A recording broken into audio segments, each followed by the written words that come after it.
Welcome to Midnight Fears, where it is always midnight.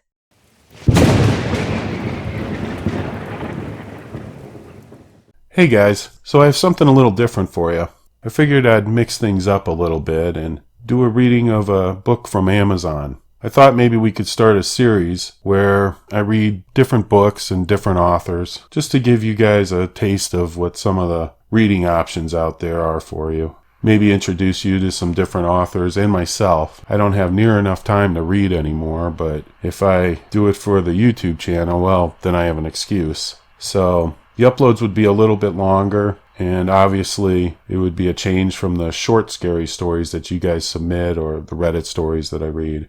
I really like doing those, but I also like to try to do different things just to keep you guys interested. So we'll give it a try, and if you guys like it, we can continue to do it. If not, no big deal, we'll just stop the series. I decided to start with an author named Mark Edwards. I'd never read any of his stuff and I didn't know anything about him, but I searched Amazon and I found his book had a lot of likes, over 4,000 people that reviewed it. I just picked it and decided to email him. After a quick email exchange, the guy seemed really friendly and nice, and he was glad to let me narrate his book. So everything fell in line. I'll give it a try, and you guys can tell me what you think about it. The book is entitled Follow You Home by Mark Edwards. It's considered a horror and psychological thriller, and I guess it's got some real creepy stuff. There's some kind of torture and mystery, and there's a lot of twists and turns I learned from just reading the reviews. So sounds like an interesting one to get started. You'll be able to find a link in the description to the Amazon page featuring his book, and you can check out some of the other books the author has. Show him some love. He seems like a really nice guy. Please use my link, as it's an Amazon affiliates link, so I'll get credit if you decide to purchase the book. So, without further ado, let's begin Follow You Home by Mark Edwards.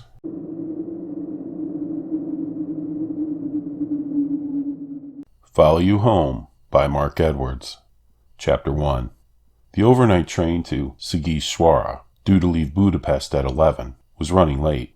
The station was quiet and unwelcoming. Bars and shops shut for the night, figures lurking in the shadows around the edge of the building. We sat on the hard floor, tired after a day of wandering around the city in the summer heat with our backpacks. A gang of teenagers hung about nearby, shouting and posturing and badgering passers-by for cigarettes. A middle-aged man approached us, asking if we needed a hot meal and somewhere to stay, his oily smile vanishing as we shooed him away. Armed police strolled about in pairs, scrutinizing us suspiciously as they passed by. So we were relieved when the train finally pulled into the platform, and more travelers, though fewer than I expected, appeared as if from nowhere. As we were about to board, I pulled Laura against me and I said, "I love you." She kissed me. "I love you too, Daniel, even if you are a tightwad." "Hey," I began, but she turned away, hauling her backpack onto the train and throwing a little smile over her shoulder that told me she really wasn't mad with me. I followed her, passing the cozy private sleeper compartments. I wondered if I had made a mistake.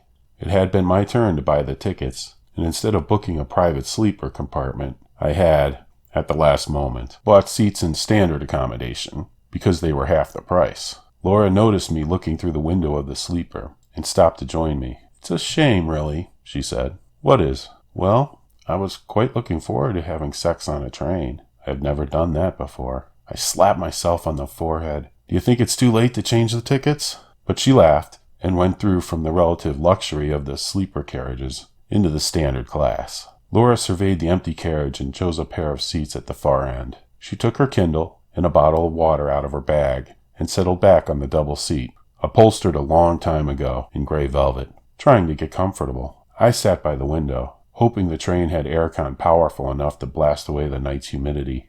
I took my glasses off to wipe the sweat from my face and put them back on in time to see a young couple running along the platform. They had made it just before the train shuddered and lurched into motion. An announcement crackled over the speaker system, and we were on our way.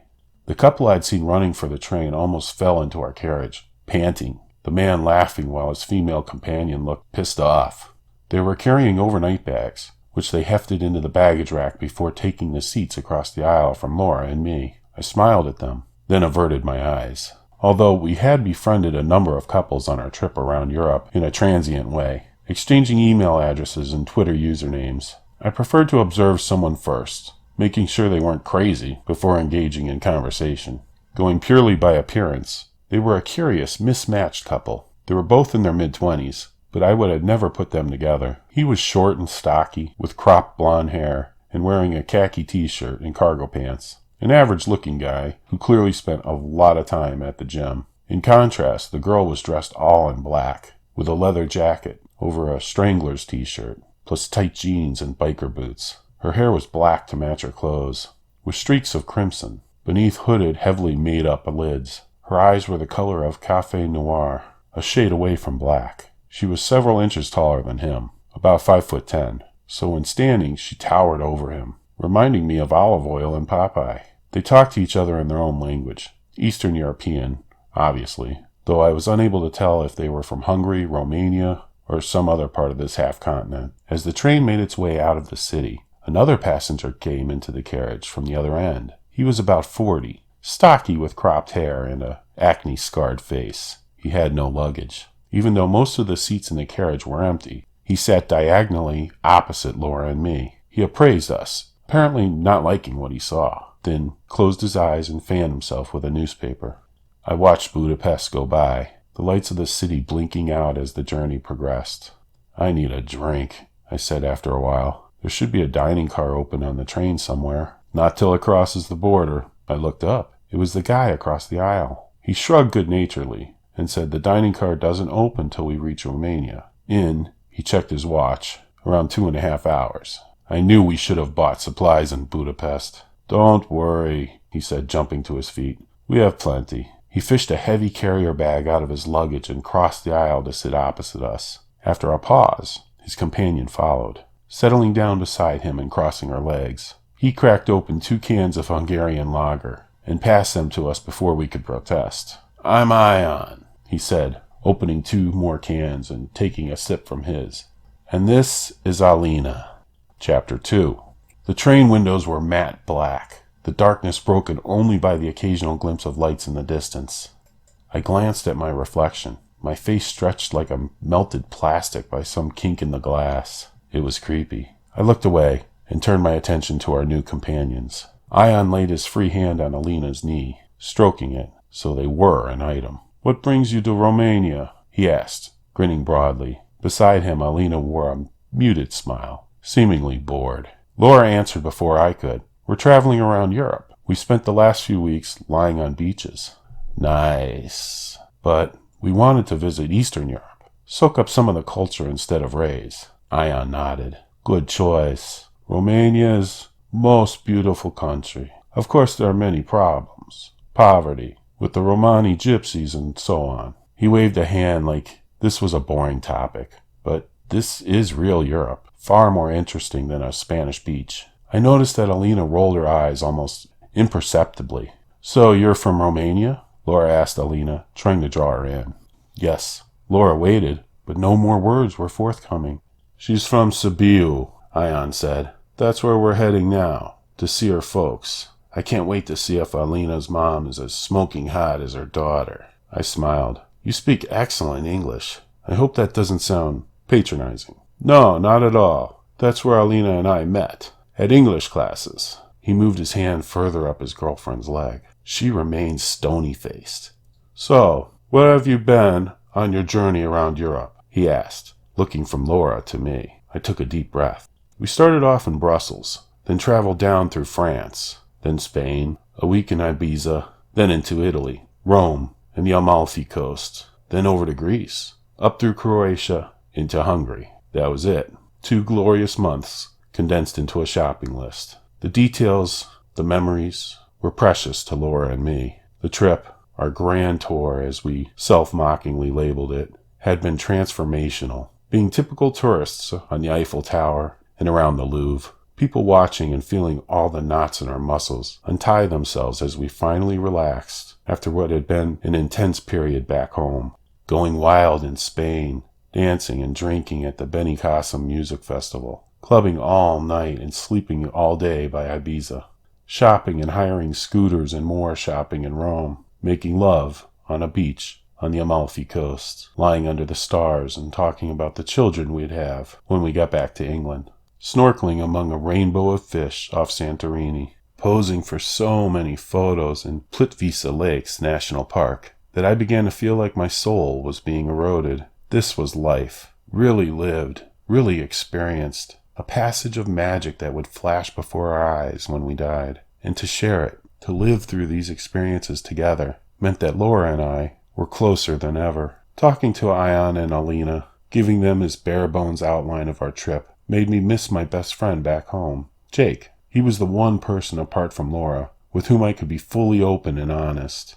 Whenever I got the chance, I emailed him with long accounts of what Laura and I had been doing, like I was sending him pages from my diary. In return, he told me all about the exciting stuff that was happening with him back in London, as he continued to work on making it as a musician. I paused, wondering how much more to tell these strangers, not wanting to go into details of how, in the last few days, in Dubrovnik and Budapest, fatigue had caught up with us. Maybe we were feeling homesick, despite the great time we were having, or feeling the human urge to settle, to spend a period in one place. But our legs felt heavier, and it was hard to gather much enthusiasm for these two magnificent cities. Laura suggested heading back to Italy or Spain, renting an apartment, and staying put for a while. But I was insistent that we had to continue the tour, press on with the plans. After Romania, we were going to head north again, Russia, Germany, then Scandinavia. The tour was scheduled to end on my 35th birthday in Stockholm.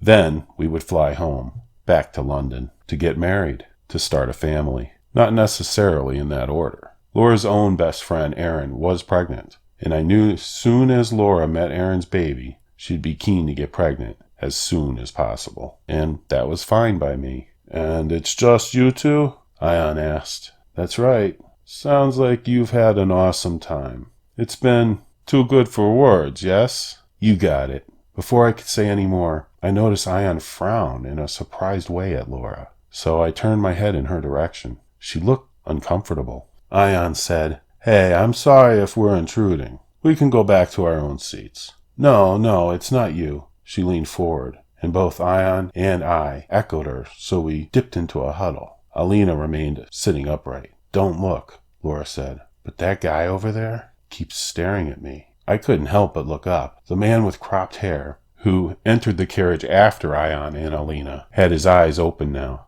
and was reading a newspaper. "Are you sure?" I asked. "Yes," she hissed. "He was staring at my legs. He's doing it now." I looked again, and the man's gaze drifted upwards to meet my eye. His expression was inscrutable, but he maintained eye contact in a way few people in England would do. Eventually, with a humorless smile on his lips, he returned to his newspaper. "Let's swap," I said to Laura, and she moved to the window seat so she was out of the stranger's direct line of vision. In a way, I understood why he was looking at her, with her strawberry blonde hair, blue eyes, and legs that were like the eighth wonder of the natural world. Tonight, she wore shorts, because it was hot, not because she enjoyed being stared at.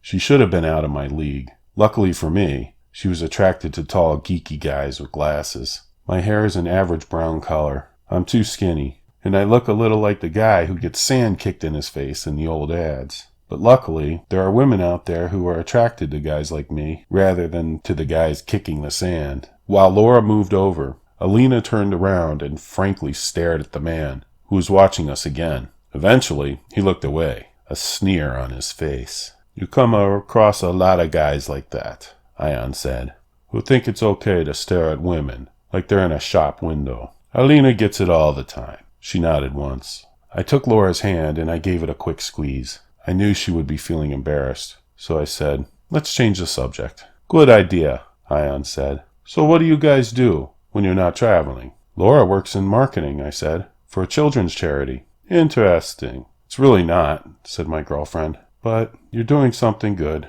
Laura sipped her beer. As the biggest lightweight I'd ever met, she would be tipsy by the time she finished. "Better than selling Coke," she said. Ion widened his eyes. "I mean Coca-Cola." The three of us laughed. Alina was still flicking hostile looks at the guy opposite.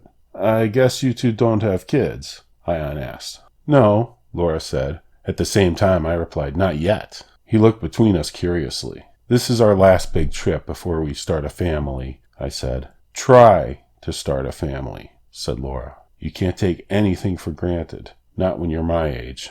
You're only 34. We'd had this conversation many times. This was one of the reasons why she had come on this trip now. Laura's biological clock was growing ever louder. She said she felt like the crocodile in Peter Pan, with a timepiece ticking inside her, and I was ready too. But after seeing our friends with children, restricted to exhausting family holidays, I had suggested to Laura that we go on a big final trip before we started nesting. And the trip was made possible by a stroke of good fortune, or rather, the result of a long period of intense work. What about you? Ian asked me. I'm a developer, I said. I created an app for iPhones and iPads and sold it to one of the big tech companies. As ever, I was concerned about sounding modest rather than boastful when talking about this, which is how we could afford to come on this trip, added Laura. Which company? Ian asked. Let me guess. Google? Facebook? No, Skittle. Skittle were one of the biggest of the new crop of tech companies that had sprung up over the last couple of years,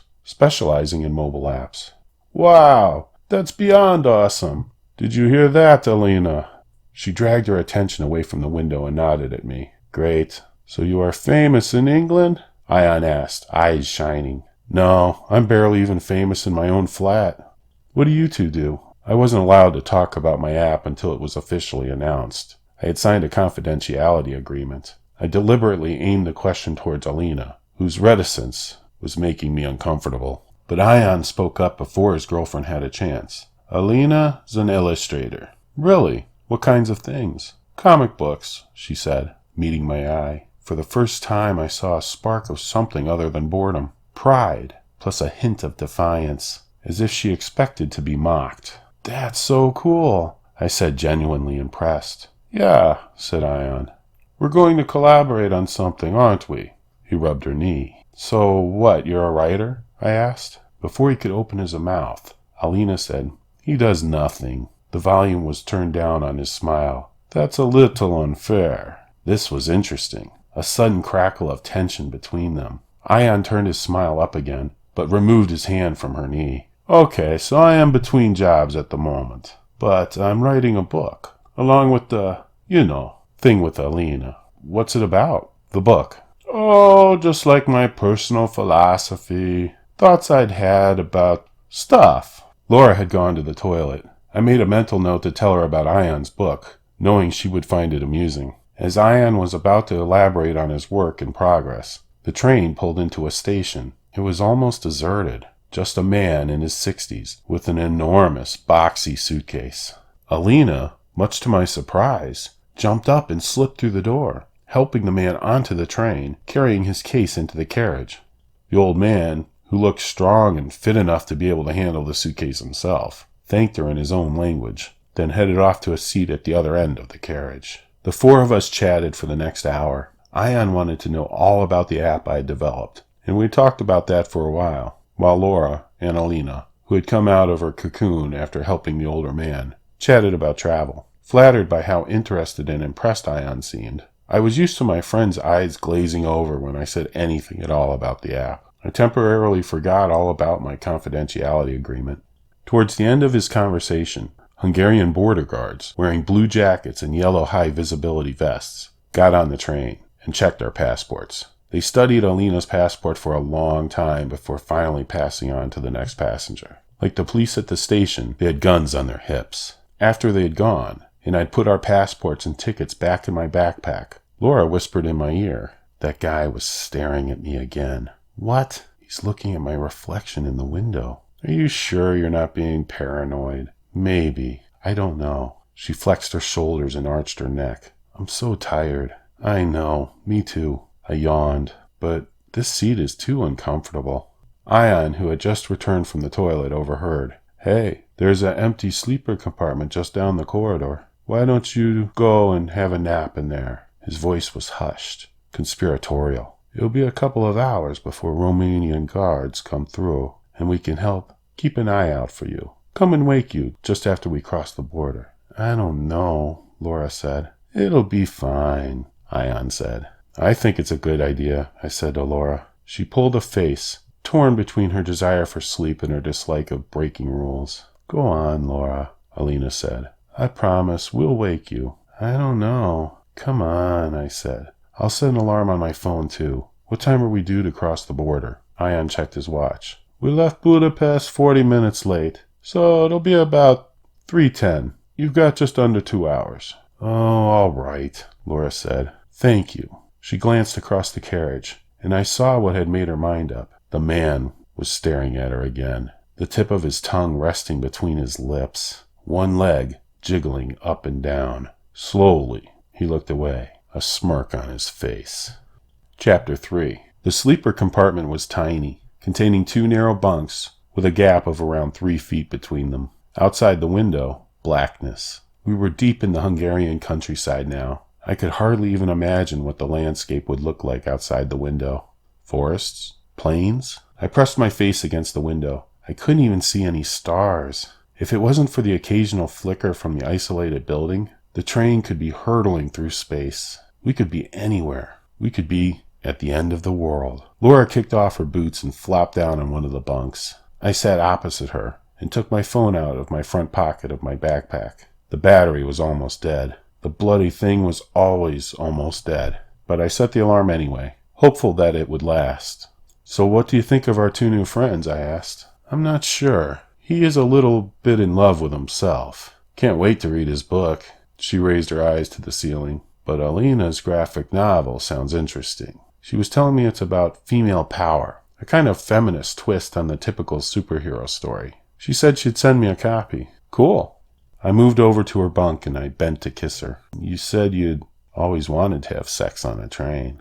You're priceless. Now, if you'd booked a sleeper like this for the whole night, it might have been different. But the point of coming in here was to have a nap." "Come on. It'll be exciting."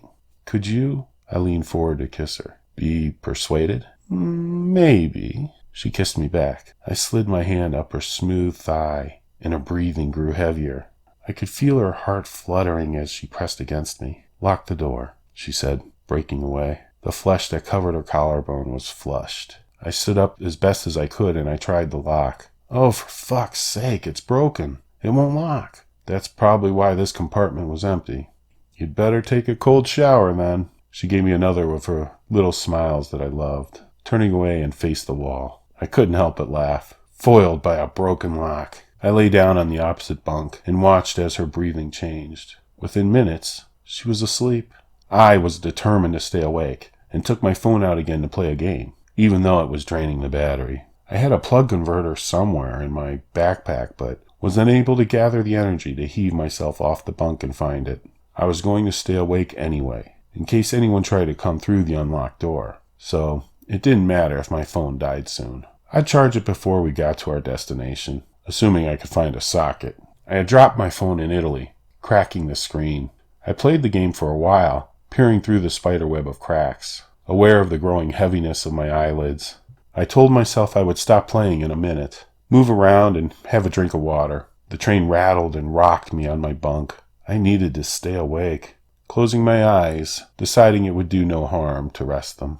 I sat bolt upright. I was cold and sweaty and my mouth felt like the inside of a grave. My phone dropped to the floor with a thud. I'd been dreaming I was in a coffin, and someone was knocking on the lid. Bang, bang, bang. Laura rolled over and opened her eyes, just as the door was yanked open, and a thickly accented voice said, "Passports." Chapter 4. I blinked at the guards, my sleep-sodden brain refusing to function. The one in front had his arm outstretched. "Passports!" Laura sprang into action before me, crouching on the floor and unzipping the front pocket of my backpack. The guards watched her. The one in front was in his 30s, overweight with a bald head and a patchy stubble on his chin. His colleague was a little younger, with a neatly trimmed beard and intense blue eyes. They both wore the same impatient, pissed-off expression, like they had just been told their wages were being cut.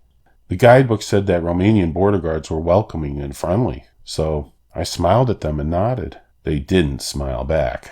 Laura looked over her shoulder at me, an anxious expression on her face, then unzipped the front pocket on her own backpack. She rummaged inside, then turned back to me, her face pale. "They're not here," she said to me. "What?" The guards watched as I scooted onto the floor beside her. sticking my hand into the front pocket where I always kept our passports, tickets, and money. "They were in here," I said quietly. "Definitely. I put the passports back in here after the Hungarian guards checked them." "Are you sure?" Laura hissed. "Yes." I was aware that my voice was trembling slightly. "Didn't you see me?" "I don't know." Her eyes were wide, panic creeping in. "I wasn't really looking." "Come on," the bald guard barked. I held up my hands. "Sorry, one moment." He tapped his foot metronomically, a hollow sound that echoed around the compartment. As I searched the side pockets of the backpack, finding nothing but some chewing gum and various screwed-up receipts and leaflets. As Laura searched her own backpack, I stuck my hand into the main compartment. My hand touched something that felt like a passport, and my heart leaped for a moment, but it was just a pamphlet I'd picked up in a museum in Barcelona. I thought hard. Had I definitely put the passports back? Perhaps I absent-mindedly set them on the ledge, where we'd been sitting with Alina and Ion. No, I remember unzipping the backpack because the zip had got stuck and required some yanking before it would fasten. I had definitely put them back in the front pocket. The guard's foot continued to tap. I glanced up at Laura. She had gone even paler. "They're gone," I said, the second word sticking in my throat. The bald guard said something in Romanian to his colleague, his voice bare, deep, and humorless. I stood up. "Our passports, our tickets, they've been stolen." The guard glared at me, then at Laura, who stood beside me. I reached for her hand, squeezing it. The guard noticed this and sneered. "We're British," I said, as if this would make some sort of difference. And now they both wore sneers. A part of me was tempted to make my ludicrous comment into a joke. Mention the Queen, Harry Potter, Manchester United. I bit my tongue. "What are your names?" Bald Guard asked. We told them. Daniel Sullivan, Laura Mackenzie. I was confident that this could be sorted out. They would be on our side. We were victims of a crime, and the thief must still be on the train. Had it stopped briefly to let the guards on? I hadn't noticed. Whatever. We were the ones who had been wronged.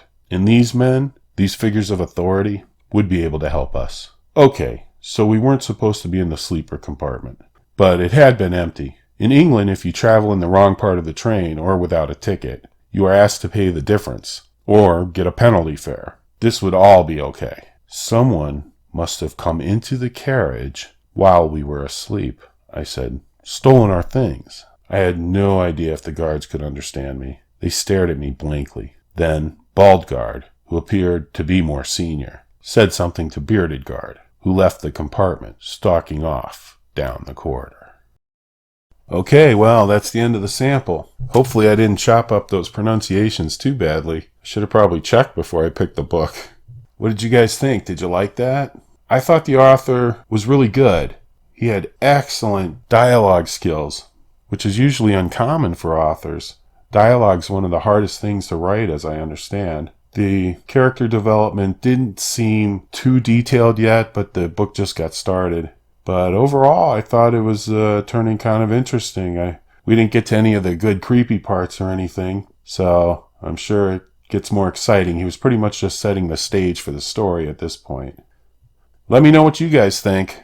If you like it, I get a lot of likes and comments on the video, I'll keep doing it. If you guys don't like it, not a problem, just let me know. So again, if you guys want to purchase the book, remember to click the link in the description. That's my Amazon affiliate link. I'll also have it on MidnightFears.com. So if you're on mobile or something and there's no link that you can click, go to MidnightFears.com and use that link. Thanks a lot. I really appreciate that. The book is less than $5 American money, or you can get it free with Kindle Unlimited. That's a service for $10 a month, I believe, that you can read millions of books from the Kindle library for free. I'll put a link in for that too. So if you want to sign up for that, definitely do it through the affiliate link. If you're in the market for a new Kindle, I think they have a sale going on now. I'm pretty sure I saw it for only $40. So they're real reasonable. And I think they do other things now. I'm not quite sure about that, but I'll put a link in for the Kindle too. Again, I'd really appreciate it if you're in the market that you get it through my affiliate link. Hope you're all doing well, and thanks again for letting me try something new and different. Have a great week, and as always, remember to sleep well. Go to MidnightFears.com for many more scary stories and even post your own. Thank you for watching these scary stories. Please like, comment, share, and subscribe. Until next time, sleep well.